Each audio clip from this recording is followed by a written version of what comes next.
Welcome to Knowing Him. This is Steve Danielson. And this is Angie Danielson. Join us each week as we explore the hymns of the Church of Jesus Christ of Latter-day Saints and share our feelings, insights, and reflections about how each one brings us closer to Jesus Christ. Enjoy your favorites and find some undiscovered gems in our journey to knowing Him. Welcome, podcast landers, to another episode of Knowing Him. I'm your host, Steve Danielson, with my always amazing co-host and beautiful wife, Angie. Hello. Before we begin today, I just wanted to give a quick shout out to all of our listeners. The show hasn't exactly gone viral yet, but that's okay. As of this recording, we've had 84 downloads from 5 different countries.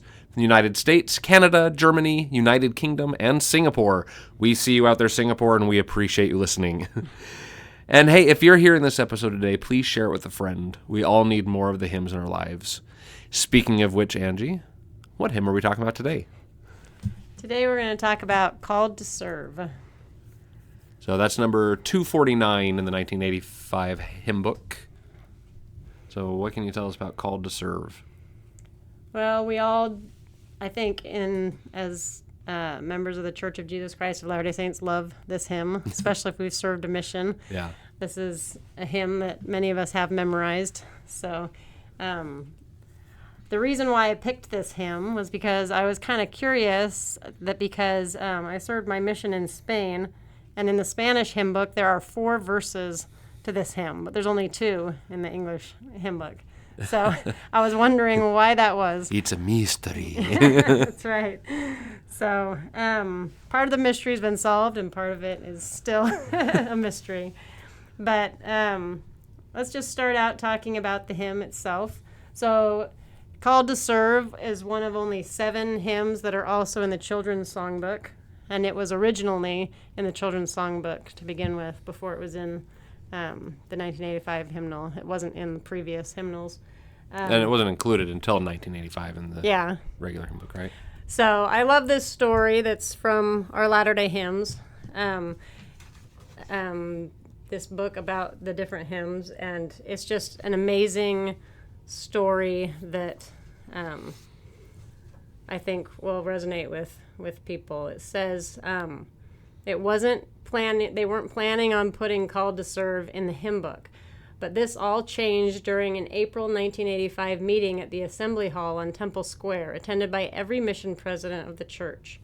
In an event that had a powerful effect on all the area presidents, regional representatives, and mission presidents, including those who were about to depart for their new assignments, missionaries from the Missionary Training Center marched into the Assembly Hall singing Called to Serve. The effect was electrifying. An editorial in the church news stated, "The impact of this experience was so moving that tears were flowing and deep emotions were stirred. It was an unforgettable spiritual moment. The shared feeling following that meeting was, but of course Called to Serve is going to be in the new hymnal." Of course. Yeah. So I absolutely love that because we all know, especially if you've served a mission, how powerful this hymn is when all missionaries are singing it together.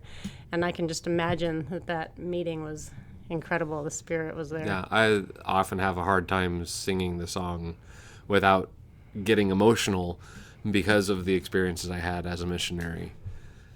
Yeah.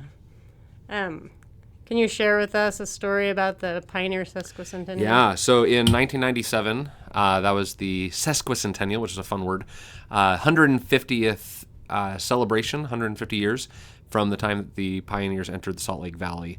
And the church put on a huge celebration at the Lavelle Edwards Stadium. I don't know if it was called Lavelle Edwards Stadium back then. I don't think it was. The BYU Stadium at the time. Anyway, I was on my mission, so I was not able to watch it live. I was in the Czech Republic. Might have actually been in Slovakia at that point. But my mom recorded it, or she didn't record it. She got the video cassette and sent it to me.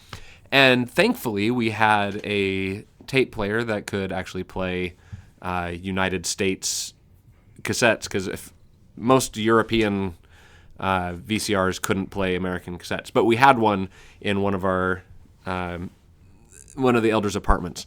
Anyway, so we were watching it, and there's a moment in there which absolutely stirred my soul. And still to this day, every time I rewatch it or think about it, absolutely bring chills.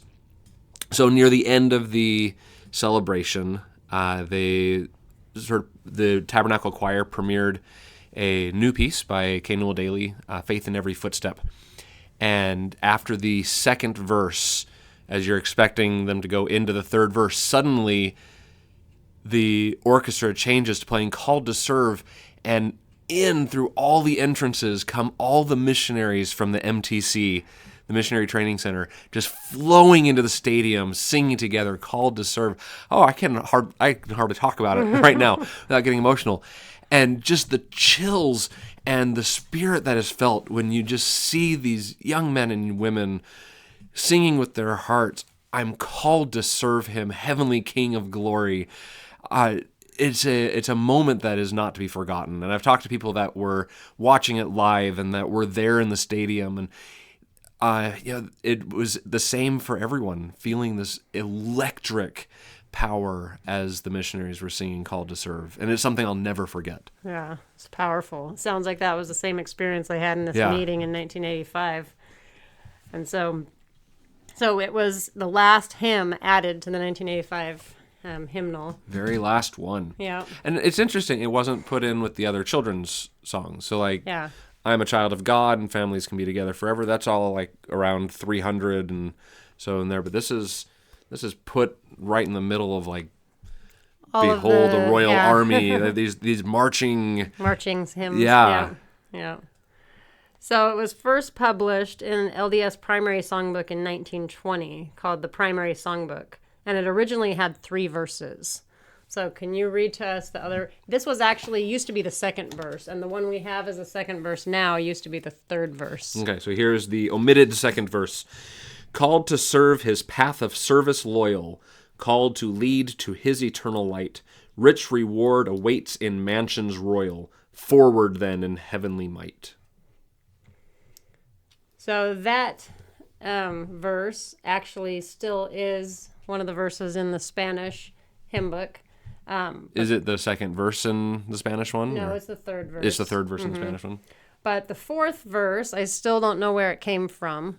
I could not find anything about it online where it came from, but... Can you share it in Spanish and in English? Sure. So Angie served her mission in Spain. I don't know if you mentioned that. So this is where she first heard it. So in Spanish it says, Somos hoy llamados al camino de la salvación de que Cristo da, y gozosos con amor unidos combatamos la maldad. Now, I know a little Spanish, but I can't translate it. Great. So can you tell us what that means? It says, we are called to the path of salvation that Christ gave us, and with joy and with love united, we fight against evil, basically. That's what it says. Well, if anyone out there knows where that fourth verse came in Spanish, who wrote it, how did it get into the hymn book? If you know the story, we'd love to hear it. Please comment on our Facebook page or email us or something. We'd love to know. Yeah. I was surprised that this hymn is not written by an LDS composer. That was surprising because it's such an iconic LDS hymn with missionaries. But it was first published by Adam Geibel Music Company in the Song of Praise, a Sunday School Service for Children's Day book. And a few of the words were a little different. So in the original, instead of saying sons and daughters, children of a king, it said sons of God and children of a king. But when it was put in the LDS hymn book, they wanted to change that to make it more inclusive. So it's sons and daughters, children of a king. And then the chorus was different as well. So ours says, onward, ever onward, as we glory in his name. Forward, pressing forward, as a triumph song we sing. God our strength will be, press forward, ever called to serve our King.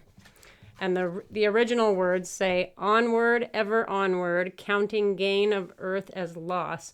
Onward, ever onward, as we glory in his cross. Forward, pressing forward, as a triumph song we sing. Joy our strength shall be, press forward, ever called to serve our King. Yeah. So the words, I know in our hymn book, it mentions that they're altered. It says Grace Gordon altered. So Yeah. we did alter these things. Who is Grace Gordon? So, interestingly, I found out, so in our hymn book, it says the text is by Grace Gordon and the music by Walter G. Tyler. But I found out those are both pseudonyms. So, both of them. And it was funny when I was reading in the book by Karen Davidson, Our Latter-day Hymns, it said we have no information about these two. Right. But I guess since that book's been written, they found out that these were pseudonyms for other people. Yeah. So you mentioned one guy before, Adam Geibel. Is actually, so Walter Tyler is one of Adam Geibel's pseudonyms. Okay. So in later hymn books, they put the music by Adam Geibel. You can see that in the Spanish hymn book. Oh yeah, I can see that. But in the English one, it says Walter G. Tyler, at least in the ones we have. So Grace Gordon is actually Elsie Duncan Yale. And she was born in October 1873 in Brooklyn, New York. She died in January 1956 in California. And her mother was a contralto and organist in some churches in New York City, so she came from a musical background. She went to college, but she was unable to finish because she had an illness that made her unable to finish college.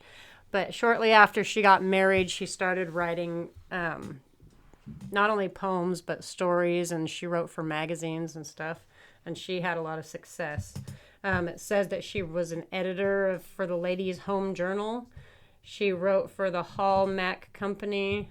She wrote hundreds of hymns, cantatas, and plays. She had several pseudonyms. So she was Grace Gordon, Luella Leonard, Dorothy Abbott, and Blanche Sprague. I wonder why. She had to publish under sure. those different names. Grace Gordon didn't sound good. I don't know. So anyway, I thought that was interesting. And Walter Tyler was actually Adam Geibel, and he was born in September 1855 in Germany and died in 1933 in Philadelphia, Pennsylvania. So he actually went blind when he was 8 years old. Yeah, had some sort of infection or something, didn't he? Yeah, he had an eye infection. But he went to the Institute for the Blind in Pennsylvania, and he actually taught music there, which I thought was amazing. I find it so amazing that people who are blind or deaf find ways to do music. I find it absolutely incredible. Yeah. And completely admire those that know how to do it. And as I was learning about him, I wondered how he could learn music so well being blind without the technology we have today, with all the recordings and stuff. He couldn't just listen to a recording, you know. So he, I don't know, maybe he listened to other people and then got a feel for it. I'm not sure. Or just sat down at the piano and figured out what it sounded like. Yeah, it's incredible. Yeah. So he became a successful composer, conductor, and organist. He wrote gospel songs, anthems, and cantatas. And some of his famous songs are not hymns. There's one called Kentucky Babe and one called Sleep, Sleep, Sleep. Yeah, I looked up Kentucky Babe. I'm like, oh, maybe I could sing this like I did with one of the other songs. I'm like, no, this is an old minstrel song with some racist undertones. It's probably not appropriate to sing anymore, so I'm not going to sing that one. Probably not. But some famous people sang these songs. I think Bing Crosby was covered Kentucky Babe. Yeah, some other famous names. He formed his own music company. So him and Grace Gordon, or Elsie Duncan, whatever we said her name was. Yeah, Elsie Yale. Yale Duncan, or Duncan Yale, yeah. Sorry. Worked closely together because she published her music through the Adam Geibel Music Company. So that's probably how they connected for this song. And then he renamed it the Hall Mack Company, and it said in her bio that she worked for the Hall Mack Company. So they were closely working together. They were associated. Well, that definitely makes sense how this hymn came to be. Yeah. And then it says the Hall Mack Company later merged with another company to become the Rode Heaver Hall Mack Company. I don't know how you say that. I'm not sure. Some of his other songs also included Evening Bells, The Nativity, Light Out of Darkness, Stand Up for Jesus, Let the Gospel Light Shine Out. So he had some gospel music in there as well. So it was very interesting to find out about these authors or composer and Yeah. So what about let's talk about the text of Called to Serve. So we've talked about this missing third verse and the mysterious fourth verse. What about the two that we have? Like, read us the words and tell us what they mean to you. It says, called to serve him, heavenly King of glory, chosen heir to witness for his name. Far and wide we tell the Father's story, far and wide his love proclaim. Called to know the richness of his blessing, sons and daughters, children of a king, glad of heart his holy name confessing, praises unto him we bring. Onward, ever onward, as we glory in his name. Onward, ever onward, as we glory in his name. Forward, pressing forward, as a triumph song we sing. God our strength will be, press forward, ever called to serve our King. I don't know. It's it's hard to put my thoughts into words, like this song is so powerful. It's just like your strong testimony coming out that you are standing by the Savior and you're a witness for him and you are willing to do what he wants you to do and to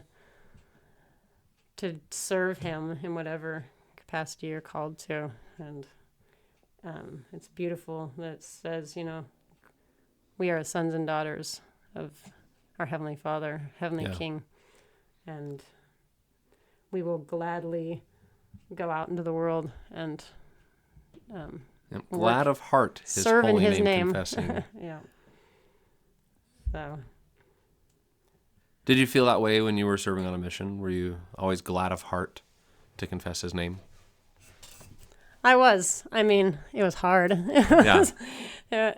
Serving a mission is not always easy. And, but I remember one experience I had where we were talking to a man on the street, and because I was American, he started wanting to talk politics and debate with me about our president of the United States at the time, who was not doing very good things. And I said, I'm not here representing him. I'm here representing Jesus Christ. And I pointed to my name tag and I said, this is what I'm here for. I'm not here to to debate with you about politics. So, and he didn't want to talk to me anymore after that.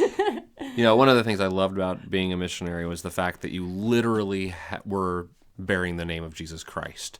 When we take the sacrament on Sundays, we covenant to take upon us the name of Christ. But it's more of an internal thing, and how we act and how we're behaving and things like that. But when you're a missionary for 2 years or 18 months, you literally wear the name of Christ on your chest, and you show the world, I am a disciple of Jesus Christ, and I am here to witness that he is the Christ. And it's so powerful. Even when it's hard, it's so powerful to be able to bear that witness. Yeah, when I was serving my mission, we taught an incredible lady named Louisa, and we weren't the first missionaries to meet her. And when the elders had actually attracted into her, and when they were talking to her at her door, they were trying to talk to her about family history and trying to see if that would be something she was interested in. And she just looked at their name tag, and she saw the name of Jesus Christ, like bold, like right in the middle of the name tag. And she said, I don't want to know about that, meaning family history. I want to know about that. And she pointed to their name tag. What is that? What is the Church of Jesus Christ of Latter-day Saints? I want to know about that. And so it was just incredible because she was amazing, and she loved the gospel from the very beginning, and just was like one of those golden contacts that that everybody wants, But she wanted to know about Jesus Christ and his church. So that's awesome. Yeah. I do want to share one sort of humorous tale before we sing the song. When I was in the MTC learning Czech, they didn't have or had just finished the translation of the Czech version of Called to Serve. It wasn't in the published hymn book at the time, and we were like, why can't we sing Called to Serve? We need this in Czech. And finally they did have it, and they made photocopies for us, and we got it in our MTC district. And then we got the words, and we're like, this is really hard to sing. In Czech, they have a sound called an R haček. It's an R with this little mark over the top, and it sounds like hr. It's like a mix between a j sound and a flipped R. It's not an easy sound to master, but the words for onward, ever onward are vždy vpřed, stále jen vpřed, vítězně ať píseň zní, vždy vpřed, stále jen vpřed. And for missionaries in the MTC, English-speaking missionaries trying to learn to speak Czech, and we're so excited to sing Called to Serve, and then we hit this thing and we're like, it's hard. How do you sing this? How do you make this happen? So it was kind of funny when we first got that. But eventually you learn how to do it. All right. Do you have any other notes about Called to Serve to share with us? Nope, that's it. Just if anybody has any information about the mysterious fourth verse, I'd like to know. All right. Well, Angie and I are going to sing Called to Serve here today, and forgive us if we get emotional. Called to serve him, heavenly King of glory, chosen heir to witness for his name. Far and wide we tell the Father's story, far and wide his love proclaim. Onward, ever onward, as we glory in his name. Onward, ever onward, as we glory in his name. Forward, pressing forward, as a triumph song we sing.